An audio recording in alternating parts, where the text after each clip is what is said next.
Olá! O que passa pela sua cabeça quando pensa sobre a atuação de um médico veterinário? Sabia que esse profissional vai além da saúde animal? Venha com a gente e se surpreenda com esse universo. Sou Thaís Rocha e esse é o Papo de Veterinária.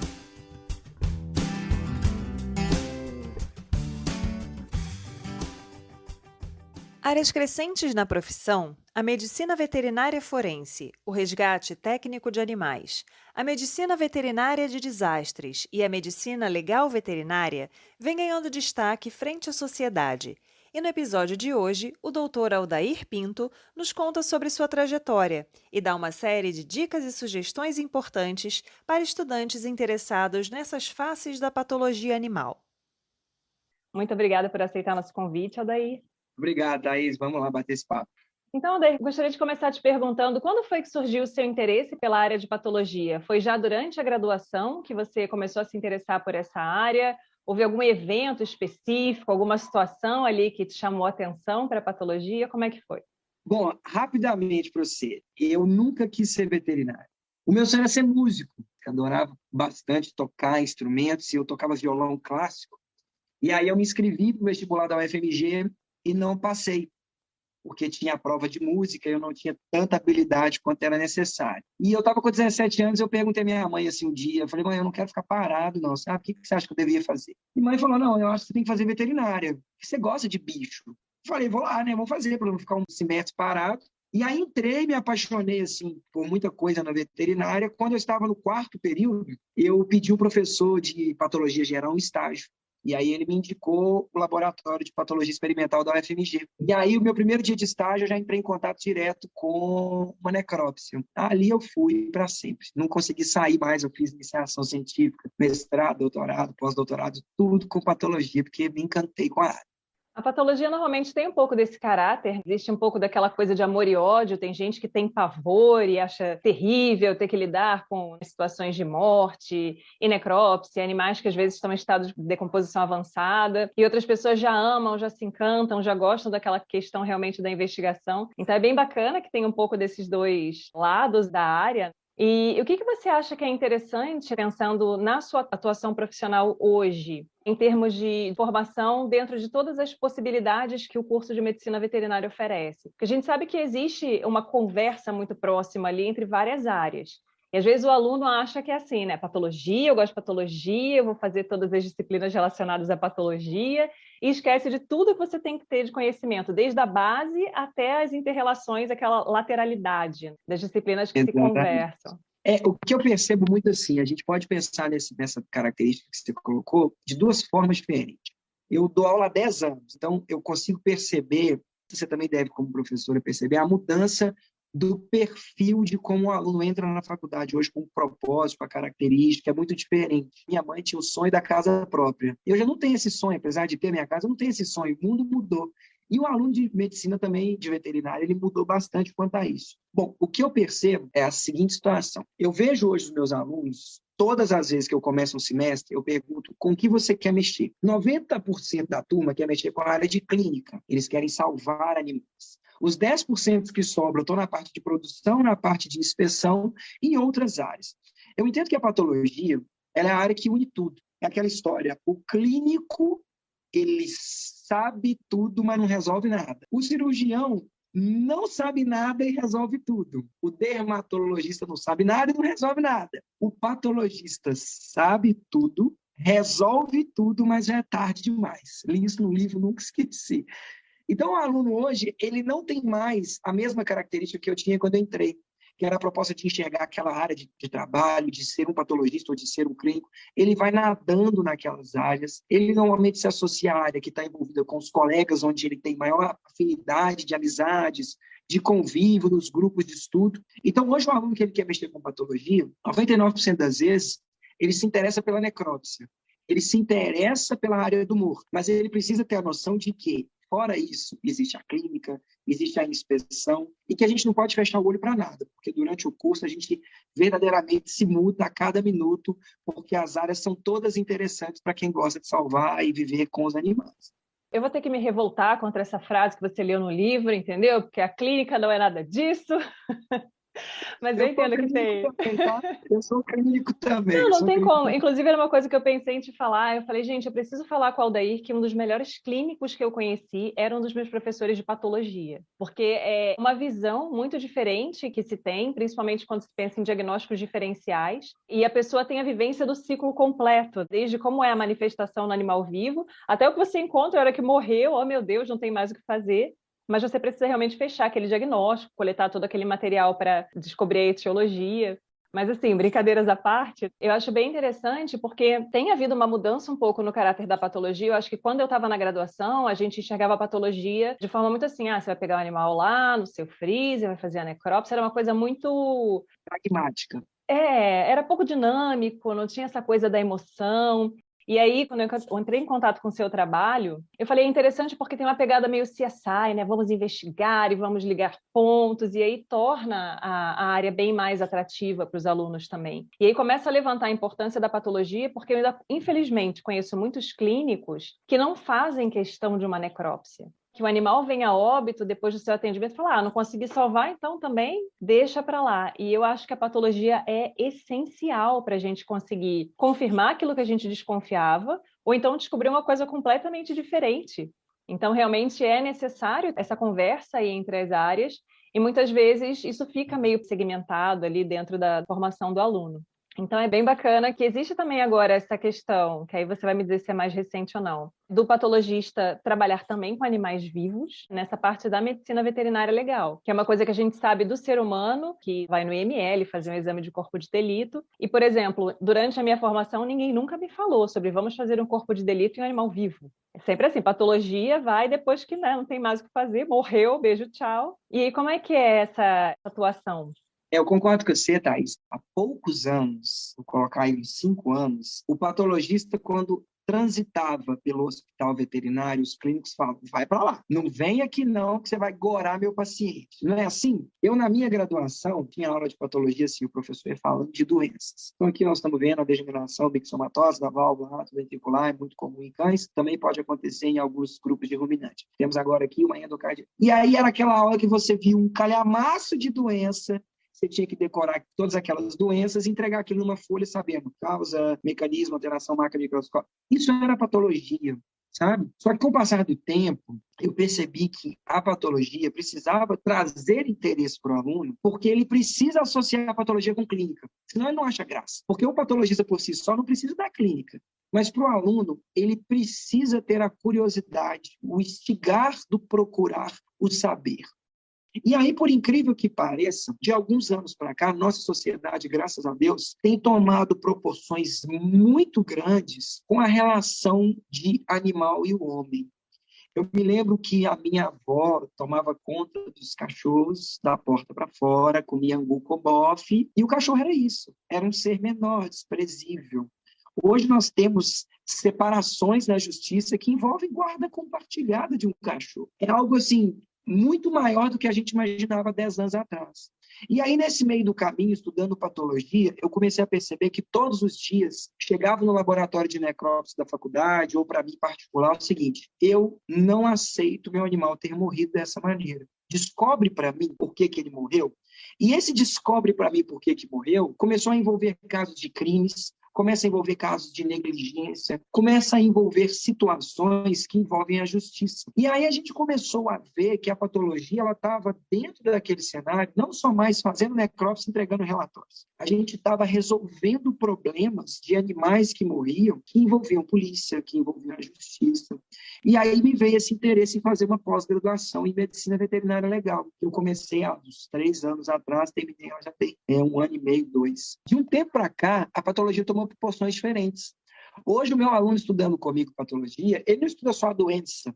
Ele precisa estudar a doença e investigar aquelas causas, porque provavelmente ele vai lidar em algum momento da vida dele como clínico ou como patologista com uma pessoa insatisfeita com o serviço que ele fez. E aí que entra a medicina veterinária legal, que é o que vem ganhando notoriedade na sociedade todos os dias. E é bem bacana porque tem outros aspectos também da formação, se a gente pensar num espectro mais global do aluno, para atuar nessa área que talvez também não sejam muito abordados ao longo do curso de medicina veterinária. Então, a questão da separação do emocional, de você não poder chegar e querer bater o martelo e dizer, olha, foi um assassinato desse cão, foi uma negligência e está aqui provado que o proprietário não estava tomando conta como deveria.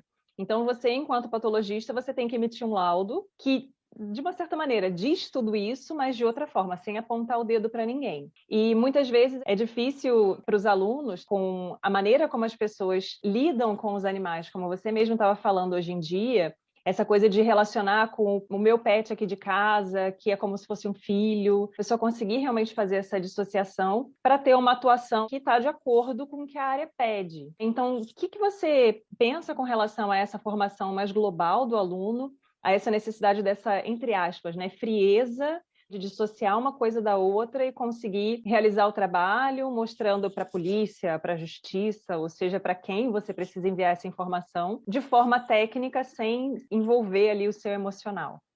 É muito doido, a palavra é essa, não tem outra, sabe? Mexer com isso, assim, porque é um ambiente que a gente realmente entra em mares que a gente nunca navegou. Eu vou te dar um exemplo do que eu fiz sexta-feira. Não posso falar o nome, essas coisas, porque envolve caso de polícia, mas assim, recebemos uma capivara. Essa capivara suspeita de ter sido morta a tiros. E antes de fazer a necrópsia, a gente faz um raio-x, que o raio-x ele verifica os projéteis e tal. E aí fizemos o raio-x da capivara, assim, estilhaços de projéteis em todo o corpo da capivara. E aí quando a gente abre a capivara, não tem projéteis. Aí você fala, como?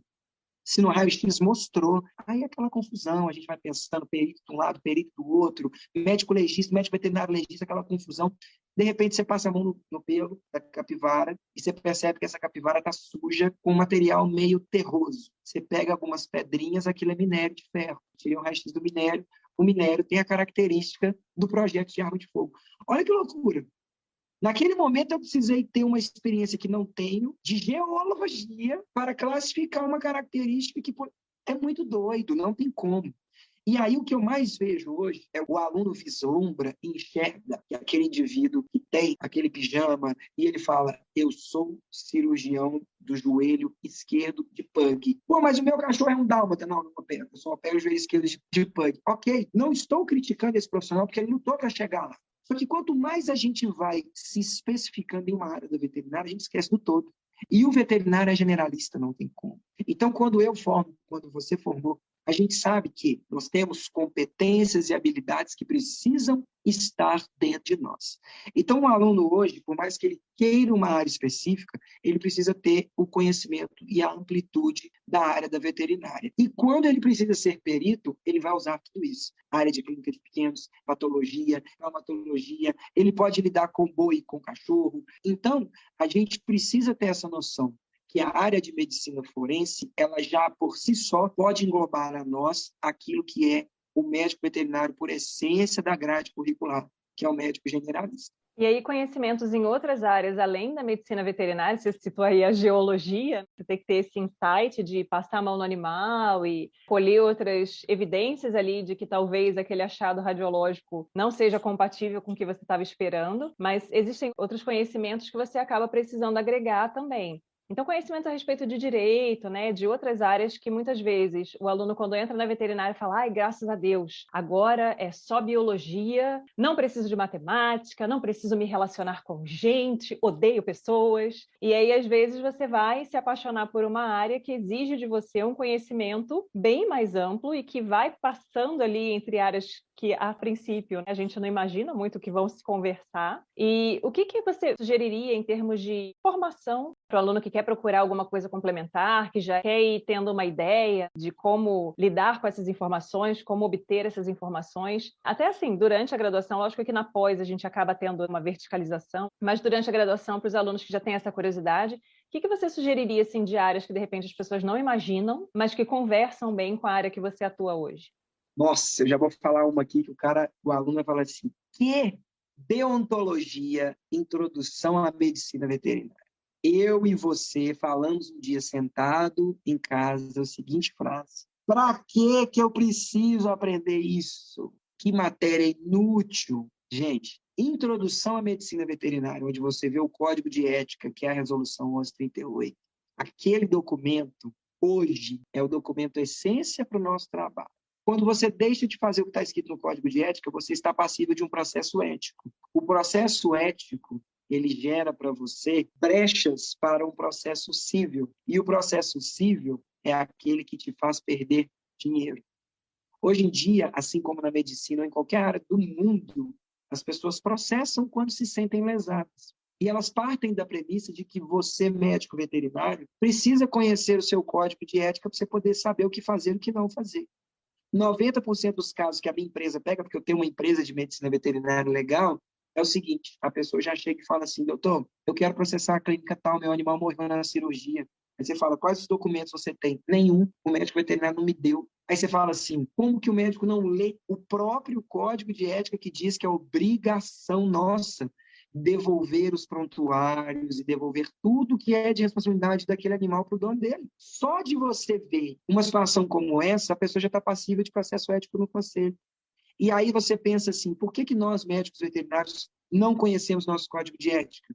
Porque a gente detesta a introdução à medicina veterinária, que a gente detesta a disciplina de deontologia. Então, a área de estudos de medicina veterinária legal envolve direito, envolve matemática, porque você vai ter que fazer cálculo de evolução de rebanho no espólio de uma fazenda, envolve genética, envolve patologia, envolve clínica. Então, você hoje, como médico veterinário cirurgião do joelho direito de pug, você pode ser chamado para ser um perito, para analisar se um colega fez uma cirurgia de joelho direito de um pug corretamente. Então, trabalhar com perícia está dentro da nossa área, mas exige de você uma interação com outros cursos, como direito, como a área de medicina. Então, é um pouco dinâmico, vamos dizer. E você falando isso, eu fico aqui me martirizando, lembrando da minha graduação. Eu tive deontologia no primeiro semestre, e aí você está deslumbrado com a universidade, mas ao mesmo tempo você não tem ideia de para que aquilo serve na sua vida. Então era aquela coisa, né? Eu tenho que ir lá cumprir presença, estar lá prestando atenção no professor ou não. E eu fiz uma disciplina de medicina veterinária legal, que era obrigatória no meu curso, mas eu não tenho absolutamente nenhuma lembrança do que foi falado nessa disciplina. Não lembro. E, assim, tem muito da questão da imaturidade do aluno, dependendo do indivíduo, de realmente não entender e não procurar saber por que aquilo é importante. E tem também um pouco da questão, acho que, do papel da própria universidade, de não conseguir mostrar para o aluno aonde aquilo se aplica.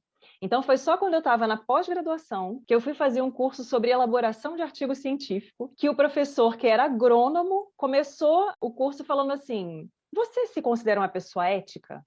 E aí todo mundo, sim, claro, eu sou ético. Sim, mas você conhece o código de ética da sua profissão? Então as pessoas ainda confundem muito. Ah, eu sou ético por quê? Porque de acordo com os meus preceitos pessoais, aquilo que eu acredito, seja por qualquer motivo, por formação, por questão familiar, religiosa, o que for, eu ajo dentro daquilo que eu acredito ser correto. Mas se você me perguntar como é que é o código de ética da minha profissão, que a gente recebe quando vai pegar lá o registro no CRMV, nunca parei para ler. Então, na verdade, eu não posso dizer que eu sou ética, porque a partir do momento que eu não sei se eu estou infringindo aquilo que a minha profissão dita, eu não posso dizer que eu sou ética. Eu tenho que parar e ler esse material e me informar a respeito disso. É interessante que você chame atenção para essas disciplinas, porque o aluno, de outra forma, dificilmente vai se interessar por isso. E vai saber, pior ainda, qual é a implicação que a falta desse conhecimento pode ter na atuação profissional dele. Mesmo que ele queira ser o cirurgião de joelho direito, de pug, preto, não pode ser outra pelagem, tem que ser preto.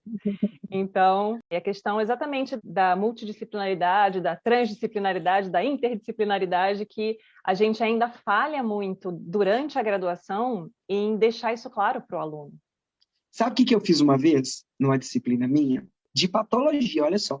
Eu tinha na sala de aula 3 alunos que eram veganos. E aí, toda aula de patologia, a turma sempre fazia aquelas brincadeiras com o vegano, tipo, carne, vamos comer, vamos fazer um churrasco. Eu fiz um trabalho uma vez. Eu peguei a sala, dividi a sala, arredei a carteira para um lado, a carteira para o outro, falei, olha, agora é o seguinte, vamos fazer um tribunal aqui hoje. Quem aqui é a favor do consumo de carne? E quem não é? Por favor, quem não é, vai para aquele lado da sala, quem é, vem para esse lado. E aí nós vamos debater, as pessoas que estão em dúvida ficam ao meio. E aí a pessoa foi para o canto, uma pessoa foi para o outro, e a pessoa que estava no canto do vegano tinha que convencer quem estava na dúvida do meio a vir para o lado dela. E aí foi. A discussão durou horas. Eu acho isso, acho aquilo, aquela confusão, os alunos todos, extremamente excitados. De repente, dividiu a sala como um todo. Depois que nós dividimos a sala como um todo, eu falei assim, então, Daqui 20 dias, nós vamos marcar no auditório da faculdade um tribunal de júri da seguinte situação. Eu vou ser só o coordenador da banca. Vou chamar 4 pessoas, 2 pessoas veganas e 2 pessoas que consomem carne, para serem os juízes. E eles vão definir a discussão no Brasil se nós vamos abolir o consumo de carne do Brasil ou se nós vamos liberar e proibir o veganismo, ok? Podemos fazer um debate, todo mundo, vamos fazer legal. Eu falei, ok. Só que quem está do lado do vegano vai defender a carne. E quem está do lado da carne vai defender o vegano. E eles passaram 20 dias estudando aquilo que não era convicção moral. Qual que foi o resultado? O debate foi maravilhoso. Você via pessoas discutindo com o maior poder do mundo a favor da carne sendo vegana. Por quê? Não era uma questão ideológica, era uma questão científica. Quando você falou sobre o que a gente pensa sobre a vida, sobre o que eu acho correto, isso é moral. Ética é diferente.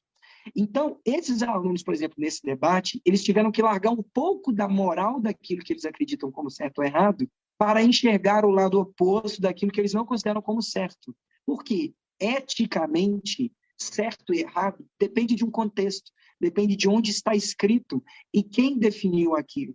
Eu, Aldair, tenho vários tópicos dentro do nosso código de ética que eu não considero ser correto, mas é ético, por isso eu sigo, percebe? Então, eu acho que essa discussão, dentro de deontologia, dentro de introdução à medicina veterinária, faz uma pessoa trabalhar com perícia. 99% das palestras que eu monto, quando eu vou colocar lá, assim, o vídeo de uma pessoa cometendo um abuso sexual, as pessoas se irritam, elas xingam, elas falam que absurdo, essa pessoa tem que morrer. Eu digo a elas no final, vocês não podem ser peritos, porque o perito ele é imparcial. Ah, mas como você consegue ser frio? Gente, profissionalmente não é frio, é ético. Eu, na minha casa, falo com meu filho, falo, Arthur, papai teve que fazer uma consulta com um cara e eu tinha vontade de bater, mas eu não posso, porque eticamente eu sou imparcial. E é aí a premissa do trabalho com a medicina legal. É bem bacana que existe um outro lado também que eu, como professora, prezo muito, que é exatamente essa questão de você ir além do que está no escopo da sua disciplina, de uma certa maneira. Porque eu acho que a formação do aluno ela tem que ser uma formação integral. No começo da vida acadêmica, é muito comum que a gente tenha muita preocupação, eu tinha pelo menos, e se alguém me perguntar uma coisa eu não souber a resposta? Tinha preocupação em saber aquilo que é técnico. Até eu começar a ver que os meus alunos são seres humanos, são pessoas que têm suas próprias questões, a sua própria visão de mundo, né, e tudo que isso implica, e começar realmente a ampliar mais a minha atuação e a começar a ouvir o lado deles de uma outra forma. Eu acho que isso também, com certeza, está totalmente ligado ao alcance que o seu trabalho tem. Sua página do Instagram tem muitos seguidores, tem muitas pessoas que acompanham o seu trabalho. Então, isso é muito bacana, porque eu acho que a rede social acaba tendo esse lado positivo de mostrar uma outra pegada para o aluno. De que a gente não tem que seguir aquela mesma fórmula de quando fundaram a faculdade de medicina veterinária lá em Lyon, sei lá que ano que foi. A gente pode realmente tornar as coisas mais dinâmicas e mais interessantes, né? Eu acho perfeito que você falou, assim, Thais. Eu vou te contar uma história assim, bem rápida. Ser professor de patologia, você deve ter tido isso na graduação, é como se fosse um personagem. E esse personagem é o seguinte: a patologia é um departamento diferentão, onde tem os caras mais inteligentes e também os mais rudes, os mais insensíveis, que não estão nem aí para os alunos. Eu, pelo menos, vi isso na pós-graduação, vi na graduação e escuto isso todos os dias em todas as faculdades em que ministrei aulas.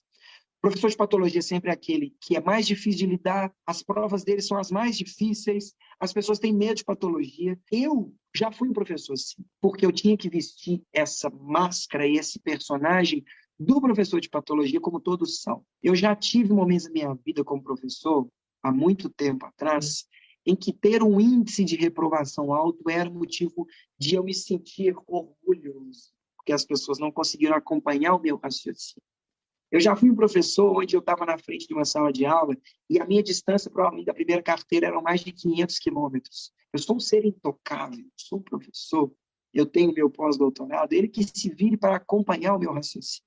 Com o passar dos anos e vendo que, na verdade, todos nós somos indivíduos iguais, com tempos diferentes de estudo, eu consigo perceber hoje que esse tipo de professor está fadado à inexistência no mundo atual.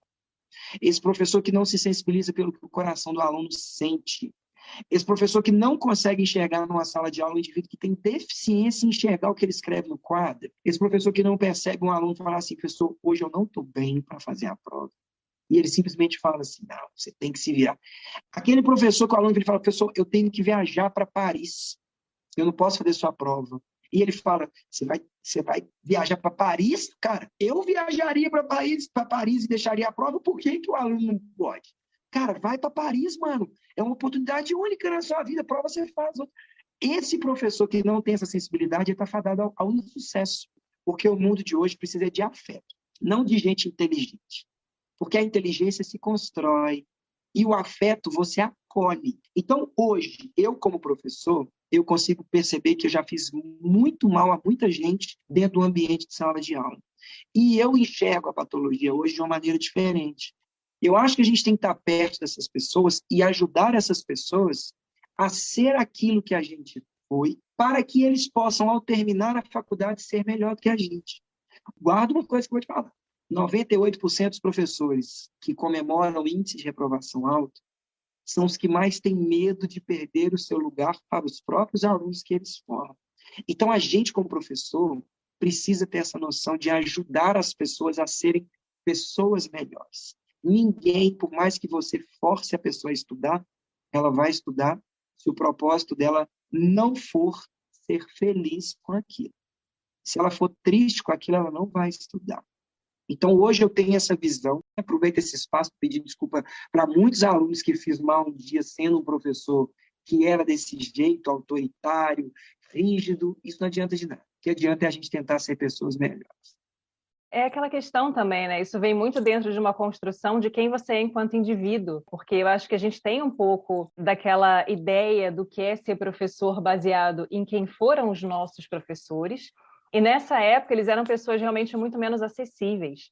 Então, hoje em dia, eu vejo muito mais alunos com aquela coisa de essa é a minha mãe, esse é o meu pai da faculdade, esse é o professor que eu me espelho, por gostarem desses professores enquanto pessoas. Hoje isso é muito mais comum. Na nossa época, a admiração era muito técnica. Eu admirava aquele professor que era muito inteligente, publicava muito. Então, eu acho que esse aspecto está muito relacionado também a uma mudança, até de paradigma, eu poderia dizer, do que é o papel do professor. E quando a gente pensa também na própria forma de metodologia de ensino-aprendizagem, a gente passou a vida inteira sendo passivo dentro da sala de aula.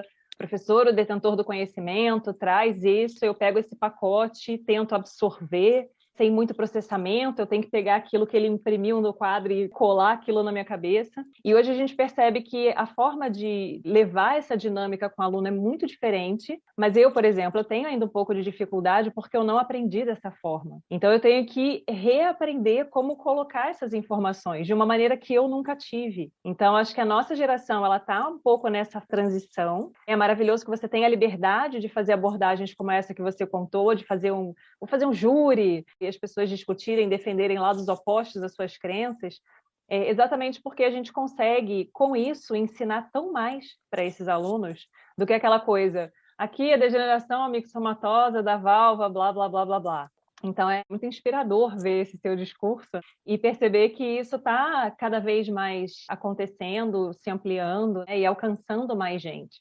Então, a gente espera que os próximos médicos veterinários que vêm desse tipo de formação tenham também essa visão deles para frente. Então, Odair, acho que tem muitas questões que a gente pode conversar a respeito da atuação profissional, que você trilha um caminho bem bacana, tem muitos trabalhos até de resgate de animais. Então, como é que é essa comunicação com órgãos, por exemplo, que são responsáveis pela identificação de animais acidentados, o recolhimento desses animais que ainda estão vivos? Como é que você, enquanto patologista, enquanto médico veterinário, atua dentro desse cenário? Bom, em 2019, nós tivemos aqui em Minas Gerais o rompimento da barragem de Brumadinho. E quando a barragem de Brumadinho rompeu, o Conselho de Veterinário me acionou como médico veterinário da Anclivep, eu sou vice-presidente da Associação Nacional de Clínicos Veterinários daqui de Minas Gerais. O presidente do conselho me acionou para que eu pudesse montar, junto ao presidente, um hospital veterinário de campanha lá em Brumadinho para fazer os resgates desses animais. E de lá para cá, a gente trabalhou lá por mais de 30 dias ininterruptos, eu não voltei em casa nem para trocar de roupa, A gente trabalhou com resgate de animais, com socorro de animais, e aquilo também me fascinou bastante, porque não só com resgate, mas eu trabalhei também com a medicina veterinária legal no desastre, fazendo necrópsia dos animais, montando um laboratório de campanha. Então, o que acontece? Eu comecei a ver ali uma área de trabalho que me fascinava, que é você socorrer um animal. Eu sempre trabalhei com clínica, gosto de salvar vidas também, não só de estudá-las após a morte, mas aí eu comecei a ver uma área de trabalho muito interessante, e assim que acabou Brumadinho, as chuvas de janeiro destroçou Minas Gerais, a gente teve muitas cidades que ficaram debaixo d'água, e aí, mais uma vez, nossa equipe foi acionada para trabalhar com esse tipo de socorro. Foi aí que eu comecei a trabalhar com isso, notei uma área interessante e me especializei nisso também. Eu me transformei em bombeiro civil, né? Não sou só médico veterinário, eu sou bombeiro civil, resgatista, socorrista, com curso de socorrismo em resgate em altura e em espaços confinados. Ano passado estive no Pantanal do Mato Grosso, trabalhando com os resgates de animais no fogo. Estive no Pantanal do Mato Grosso do Sul, trabalhando com resgate também de animais no fogo. Então, o que eu percebo nesse trabalho todo, como bombeiro civil e médico veterinário, é que essa área não existia na veterinária até pouco tempo. A área de medicina veterinária de desastres, aprender a lidar com isso, com socorro, com helicóptero, com subir e descer. E aí eu percebi que eu continuava lidando com os mesmos grupos de trabalho. Bombeiro Militar, Polícia Civil, Polícia Federal, Polícia Militar Ambiental, que eram os mesmos órgãos que a gente costumava trabalhar na área de perícia. Então, eu desenvolvi essas duas atividades principais hoje, que eu integro no meu currículo, que é a parte de medicina veterinária legal e a parte de socorrismo e resgate de animais. O que eu acho mais maravilhoso disso tudo é que na sua fala, contando as coisas que você faz, quebra muito aquele modelo que a gente tem na cabeça, sei lá por que motivo, de que a gente precisa se encaixar em um modelo de uma coisa que já existe. Então, eu vou ser patologista, vou ser aquele cara que tem a sua magarefe com o seu macacão e vai fazer a necrópsia, vai ler uma lâmina da histopatologia, e é isso que o patologista faz. Eu vou ser um clínico. Então, assim, é como se essas áreas não se interligassem, é como se você não pudesse ser uma pessoa que transita entre áreas diferentes e que procura formações diferentes para fazer aquilo que você acha que tem que ser feito. Deus me livre de ter que viver com jaleco, fazendo necrópsia, lendo lâmina e assinando folha. Deus me livre! Eu sou geminiano, não daria conta de viver uma vida dessa, não, gente. Assim, eu sou muito dinâmico, muito elétrico, eu não consigo ficar parado.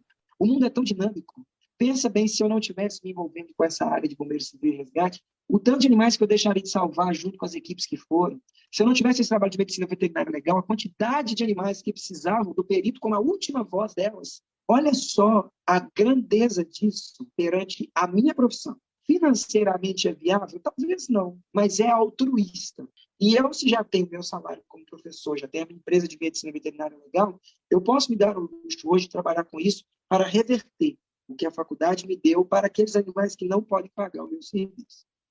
Exatamente. Você criou aquilo que você acredita, aquilo que você quer atuar, integrou coisas diferentes e tem realmente toda essa questão dinâmica, que é muito importante. Então, eu acho que a gente precisa parar de projetar e tentar se encaixar em uma caixa que já existe. A gente pode ser aquela pessoa que vai ter uma abordagem diferente.